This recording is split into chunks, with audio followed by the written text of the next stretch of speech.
So good morning guys.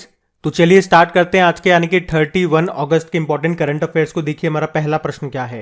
अभी अगस्त 2022 में किस राज्य ने मुख्यमंत्री उदीयमान खिलाड़ी उन्नयन योजना को शुरू किया? तो आंसर होगा उत्तराखंड। तो अभी उत्तराखंड के जो मुख्यमंत्री हैं कौन? पुष्कर सिंह धामी। अभी उन्होंने राष्ट्रीय खेल दिवस के अवसर पर मुख्यमंत्री उदीयमान खिलाड़ी उन्नयन योजना को शुरू किया है। तो इस योजना के तहत 8 से लेकर 14 वर्ष की आयु वर्ग के राज्य के उभरते हुए खिलाड़ियों को 1500 रुपए हर महीने खेल छात्रवृत्ति के रूप में दिए जाएंगे, स्कॉलरशिप के रूप में दिए जाएंगे। तो हर साल 3900 खिलाड़ियों को स्कॉलरशिप दी जाएगी, जिनमें से 1950 लड़के हैं और 1950 लड़कियां शामिल हैं। अब देखो बात उत्तराखंड की है, तो ये रहा मैप में उत्तराखंड। 2 कैपिटल है इसकी। विंटर कैपिटल इसकी देहरादून है और समर कैपिटल गिरसेन। मुख्यमंत्री हो गए पुष्कर सिंह धामी और गवर्नर कौन है? गुरमीत सिंह। आप जानते हो अभी यहाँ के जो मुख्यमंत्री हैं पुष्कर सिंह धामी, अभी उन्होंने एक बुक भी लॉन्च की है जिसका नाम है बियॉन्ड द मिस्टी वेल, जिसको किसने लिखा है? आराधना जौहरी ने। सबसे important point, pre primary level पर न्यू एजुकेशन पॉलिसी को लागू करने वाला पहला राज्य कौन सा बना? तो आंसर होगा उत्तराखंड। और वैसे आप जानते हो न्यू एजुकेशन पॉलिसी को लागू करने वाला पहला और दूसरा राज्य कौन सा बना था? तो ये आप कमेंट बॉक्स में लिख के बताओ। अभी आप जानते हो अक्टूबर में भारत और अमेरिका के बीच में युद्ध अभ्यास नाम का एक्सरसाइज होगा। कहाँ पे? उत्तराखंड के औली में। उसके अलावा अभी उत्तराखंड सरकार ने सभी जिलों में एक एक संस्कृत गांव विकसित करने की भी घोषणा की है। अभी उत्तराखंड सरकार ने पुलिस एप्लीकेशन और EFIR सेवा को भी शुरू किया। चलो बताओ अभी किस राज्य में पहली बार दुर्लभ मांसाहारी पौधे की प्रजाति मिली थी? तो आंसर होगा उत्तराखंड। उत्तराखंड के चमोली जिले में। और आप जानते हो उत्तराखंड के देवस्थल में देश का पहला लिक्विड मिरर टेलीस्कोप स्थापित किया गया। और अगर आपसे पूछा जाए ना कि भारत का पहला वन चिकित्सा केंद्र किस राज्य में खोला गया? तो आंसर होगा उत्तराखंड। बेरोजगार युवाओं के लिए होप पोर्टल लॉन्च किया था उत्तराखंड सरकार ने। घरों की पहचान चैलिका नाम योजना शुरू की थी। मुख्यमंत्री महालक्ष्मी योजना शुरू की थी। नंदा गौरा योजना शुरू की थी। वात्सल्य योजना शुरू की थी। उसके अलावा हरेला उत्सव कहाँ पे मनाया जाता है? तो ये पढ़ा है हमने। एक तो हरेला होता है और एक हरेली होता है। हरेली तो होता है छत्तीसगढ़ में और हरेला ये उत्तराखंड का है। तो ये सारे पॉइंट्स आप ध्यान रखना। बढ़ते हैं आगे। फिर बताओ अभी हाल ही में मर्सिडीज बेंज इंडिया के MD CEO कौन बने? तो आंसर होगा संतोष अय्यर। तो लग्जरी कार निर्माता है मर्सिडीज बेंज। अभी इसने भारत में अपने कार्यालय के लिए MD CEO के रूप में संतोष अय्यर को नियुक्त किया। वे किनका स्थान लेंगे? मार्टिन श्वेंक का स्थान लेंगे। कौन? संतोष अय्यर। और अब चलाओ अपने दिमाग के टायर और बताओ परमेश्वरन अय्यर ये क्या बने थे? नीति आयोग के नए CEO बने थे।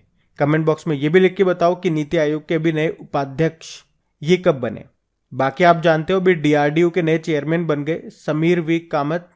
KVIC के चेयरमैन बने कौन? मनोज कुमार। तो ये ध्यान रखना आप। बढ़ते आगे। चलो बताओ अभी हाल ही में राष्ट्रीय लघु उद्योग दिवस नेशनल स्मॉल इंडस्ट्रीज डे कब मनाया गया? तो आंसर होगा 30 अगस्त को। तो हर साल देश भर में 30 अगस्त को छोटे उद्योगों को उनकी समग्र विकास क्षमता और वर्ष में उनके विकास के लिए प्राप्त अवसरों के समर्थन और बढ़ावा देने के लिए ये राष्ट्रीय लघु उद्योग दिवस मनाया जाता है। अच्छा वैसे MSME डे कब मनाते हैं? Micro small medium enterprises. तो आंसर होगा 27 जून को। अच्छा आप मुझे बताओ देश का पहला पूर्ण महिला स्वामित्व वाला FLO फिक्की लेडीज ऑर्गेनाइजेशन औद्योगिक पार्क ये कहाँ पे स्थापित किया गया? तो आंसर होगा हैदराबाद में। अब इंपॉर्टेंट डे वाला क्वेश्चन है। चलो रिवाइज करते हैं एक बार अगस्त के सारे इंपॉर्टेंट डेज को। देखो आप जानते हो 1 अगस्त को 3 डे मनाए थे। वर्ल्ड लंग कैंसर डे, मुस्लिम महिला अधिकार दिवस और वर्ल्ड वाइड वेब डे। फिर 6 अगस्त को हिरोशिमा डे होता है और 9 अगस्त को नागासाकी डे। 7 अगस्त को राष्ट्रीय हथकरघा दिवस नेशनल हैंडलूम डे। 8 अगस्त को आसियान डे। 10 अगस्त को विश्व जैव ईंधन दिवस वर्ल्ड बायोफ्यूल डे और 10 अगस्त को ही वर्ल्ड लायन डे मनाया जाता है। 12 अगस्त को एक तो इंटरनेशनल यूथ डे होता है, एक होता है वर्ल्ड एलिफेंट डे और एक होता है विश्व संस्कृत दिवस। 13 अगस्त को हम विश्व अंगदान दिवस वर्ल्ड ऑर्गन डोनेशन डे बनाते हैं। 19 अगस्त को विश्व मानवता दिवस वर्ल्ड ह्यूमैनिटेरियन डे होता है और 19 अगस्त को ही वर्ल्ड फोटोग्राफी डे भी मनाया। फिर 20 अगस्त को हमने सद्भावना दिवस के रूप में मनाया।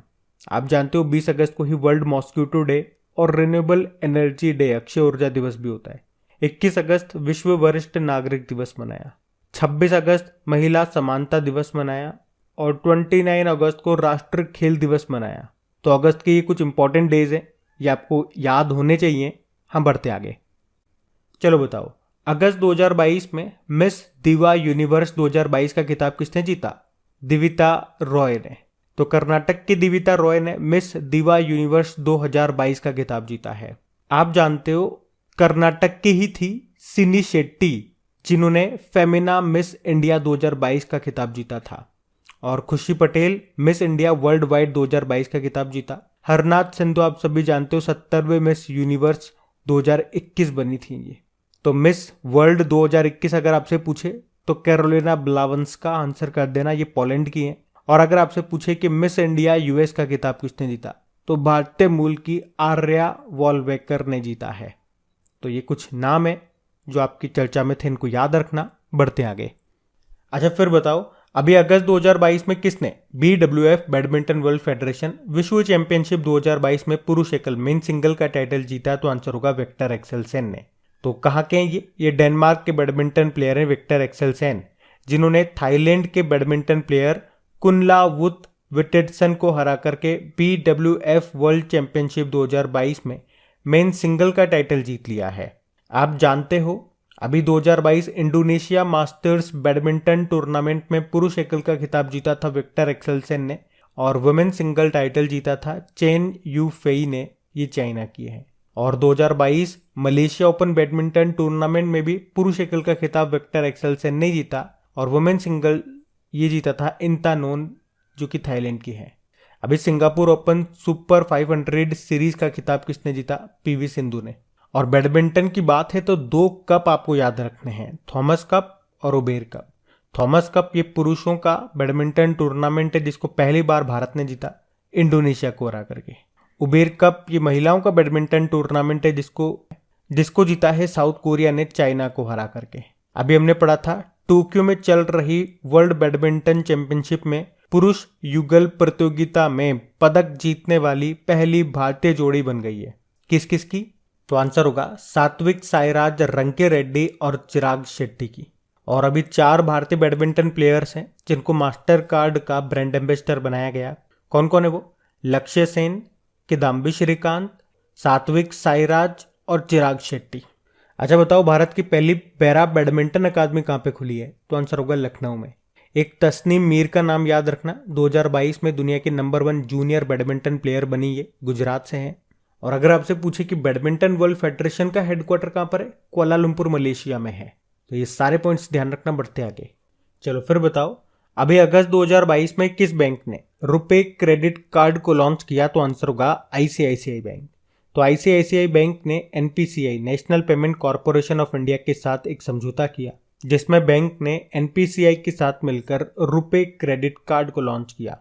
इस क्रेडिट कार्ड में कस्टमर को हर 100 रुपए के खर्च करने के बाद एक रिवॉर्ड पॉइंट मिलेगा, जबकि 1 साल में 2 लाख रुपए खर्च करने पे 2000 रुपए का बोनस रिवॉर्ड पॉइंट मिलेगा। इसके साथ ही कार्ड होल्डर को 2 लाख रुपए तक का एक्सीडेंट इंश्योरेंस कवर भी मिलेगा। बाकी रुपए ये एक स्वदेशी पेमेंट नेटवर्क है और इसका उपयोग क्रेडिट, डेबिट और प्रीपेड कार्ड ऑनलाइन और ऑफलाइन लेन देन करने में किया जाता है। आप जानते हो DBS बैंक अभी यूरो मनी के द्वारा दूसरी बार विश्व का सर्वश्रेष्ठ SME बैंक चुना गया। Kotak Mahindra bank IT portal के साथ एकीकृत होने वाला पहला बैंक बना। और इक्विटास स्मॉल फाइनेंस बैंक बच्चों के लिए एंजॉय नाम से सेविंग अकाउंट लॉन्च किया था इसने। ICICI बैंक की बात करते हैं। देखो ICICI बैंक में इसकी फुल फॉर्म क्या होती है? Industrial credit and investment corporation of India. इसके MD CEO होते हैं संदीप बख्शी और टैगलाइन होती है हम है ना ख्याल आपका। आपको याद होगा ICICI बैंक ने कैंपस पावर नाम से एक डिजिटल प्लेटफॉर्म भी लॉन्च किया और ICICI बैंक ने MSMEs के लिए open for all digital ecosystem को भी लॉन्च किया। और इसके जो MD CEO हैं संदीप बख्शी, उनको business standard banker of the year 2020-21 चुना गया था। और अभी इसने ऑनलाइन प्लेटफॉर्म ट्रेड इमर्ज को भी लॉन्च किया। तो ये पॉइंट्स याद रखना। बढ़ते आगे। अच्छा फिर बताओ कि ओलंपिक संग्रहालय कहाँ पर है? Olympic museum. तो आंसर होगा लुज़ेन, लुज़ेन स्विट्जरलैंड में। अब ये प्रश्न मैंने आपसे क्यों पूछा, एक्चुअली में हमारे जो जेवलिन थ्रोवर हैं, कौन, नीरज चोपड़ा, तो टोक्यो ओलंपिक में जिस भाले के साथ उन्होंने गोल्ड मेडल जीता था, तो अभी उस भाले को उन्होंने इस ओलंपिक संग्रहालय में उपहार में दे दिया, तो इस कारण से यह भी चर्चा में है। तो इस संग्रहालय में 120 वर्षों का समृद्ध संग्रह है, जिसमें अभिनव बिंद्रा जो 2008 के बीजिंग ओलंपिक में गोल्ड जीतने वाले पहले भारतीय बने थे, उनकी राइफल भी मौजूद है। तो इस संग्रहालय का प्रबंधन अंतरराष्ट्रीय ओलंपिक समिति की विरासत टीम के द्वारा किया जाता है। अच्छा, आप कमेंट बॉक्स में लिख के बताओ, अभी प्रधानमंत्री मोदी जी ने कहाँ पे प्रधानमंत्री म्यूजियम का उद्घाटन किया था। बाकी इंटरनेशनल ओलंपिक कमेटी स्थापना होती है 23 जून 1894 को, लुज़ेन स्विट्जरलैंड में ही इसका हेडक्वार्टर है और इसके अध्यक्ष है थॉमस बाक। बढ़ते हैं आगे। चलो बताओ, अभी अगस्त 2022 में किस राज्य या यूनियन टेरिटरी की पुलिस ने एक online mobile application JKE cop को लॉन्च किया, तो आंसर होगा जम्मू कश्मीर। तो अभी जम्मू कश्मीर पुलिस ने एक online mobile application JKE cop को लॉन्च किया है। तो ये एप्लीकेशन प्रदेश के नागरिकों को शिकायतें दर्ज करने से लेकर FIR की कॉपी डाउनलोड करने तक कई सेवाओं का उपयोग करने में सक्षम बनाती है। तो जम्मू कश्मीर का कोई भी नागरिक इस एप्लीकेशन के माध्यम से कैरेक्टर सर्टिफिकेट यानी कि चरित्र प्रमाण पत्र प्राप्त करने, कर्मचारी सत्यापन या किराएदार सत्यापन जैसे अनुरोध भी कर सकता है। बात जम्मू कश्मीर की है, तो ये रहा मैप में जम्मू कश्मीर। और यहाँ के लेफ्टिनेंट गवर्नर कौन है, मनोज सिन्हा। और आप जानते हो दुनिया का सबसे ऊंचा रेलवे आर्च ब्रिज ये कहाँ पे बन रहा है, जम्मू कश्मीर में, जिसकी लंबाई 1.3 किलोमीटर है, चेनाब नदी के ऊपर है ये। आप जानते हो 2023 में भारत G20 की अध्यक्षता करेगा, इसकी जो बैठक होगी ये जम्मू कश्मीर में होगी। और उत्तर भारत का पहला औद्योगिक बायोटेक पार्क का उद्घाटन कहाँ पे किया गया, जम्मू कश्मीर के कठुआ में। अभी जम्मू कश्मीर के लिए परिसीमन आयोग का अध्यक्ष बनाया गया था रंजना प्रकाश देसाई को, और उन्होंने जम्मू कश्मीर में टोटल विधानसभा क्षेत्र कितने रखे, 90। अच्छा, प्रधानमंत्री जन आरोग्य योजना के तहत 100% परिवारों को शामिल करने वाला देश का पहला जिला कौन सा बना, जम्मू कश्मीर का सांबा जिला। और याद होगा आपको कि भारत की पहली कार्बन न्यूट्रल पंचायत ये कौन सी बनी, जम्मू कश्मीर का पल्ली गांव। और डल झील भी यहीं मिलेगी आपको श्रीनगर में, जिसे श्रीनगर का गहना या कश्मीर का मुकुट कहते हैं। यह भी न्यूज में क्यों था, क्योंकि SBI ने डल झील पे ही तैरता हुआ ATM स्थापित किया था। तो ये पॉइंट्स आप याद रखना। बढ़ते आगे। चलो बताओ, हाल ही में किस शासी निकाय ने ई-समाधान पोर्टल शुरू करने की घोषणा की है, तो आंसर होगा विश्वविद्यालय अनुदान आयोग UGC, यूनिवर्सिटी ग्रांट्स कमीशन ने। इसने सितंबर 2022 के पहले सप्ताह में अपना नया केंद्रीकृत पोर्टल ई-समाधान को शुरू करने की घोषणा की है। ये विश्वविद्यालय में छात्रों और स्टाफ सदस्यों की सभी शिकायतों की निगरानी और समाधान करने के लिए शुरू किया जा रहा है। अच्छा, विश्वविद्यालय अनुदान आयोग की स्थापना कब होती है, 1956 में नई दिल्ली में हेडक्वार्टर है, और इसके अध्यक्ष कौन है, DP सिंह है। ध्यान रखना। ये बढ़ते आगे। फिर बताओ, अगस्त 2022 में जारी ब्लूमबर्ग बिलियनियर्स इंडेक्स के अनुसार गौतम अडानी की रैंक क्या है, तो आंसर होगा 3rd। तो गौतम अडानी अब दुनिया के तीसरे सबसे अमीर व्यक्ति बन गए हैं, और ये पहली बार है जब कोई एशियाई $137.4 बिलियन की टोटल संपत्ति के साथ ब्लूमबर्ग बिलियनियर्स इंडेक्स के टॉप 3 में पहुंचा है। वे अब ग्लोबल रैंकिंग में एलन मस्क और जेफ बेजोस से ठीक पीछे है, क्योंकि एलन मस्क $251 की कुल संपत्ति के साथ टॉप पे है, और अमेजन के जो संस्थापक और CEO हैं जेफ बेजोस, ये $153 बिलियन की कुल संपत्ति के साथ दूसरे स्थान पर है, और गौतम अडानी तीसरे स्थान पे। तो अब बात करेंगे कल के वीडियो में पूछे गए प्रश्न के उत्तर की। तो कल के वीडियो में आपसे क्या प्रश्न पूछा था कि महिला समानता दिवस हमने कब बनाया, तो आंसर होगा 26 अगस्त को। आप सभी ने प्रश्न का बिल्कुल सही उत्तर दिया है, और इन सभी क्वेश्चंस का क्विज बना करके अपलोड कर दिया गया आपकी क्रेक एग्जाम एप्लीकेशन पे, वहीं पे इनकी PDF भी आपको मिल जाएगी। अब ये रहा आज का आपका होमवर्क प्रश्न।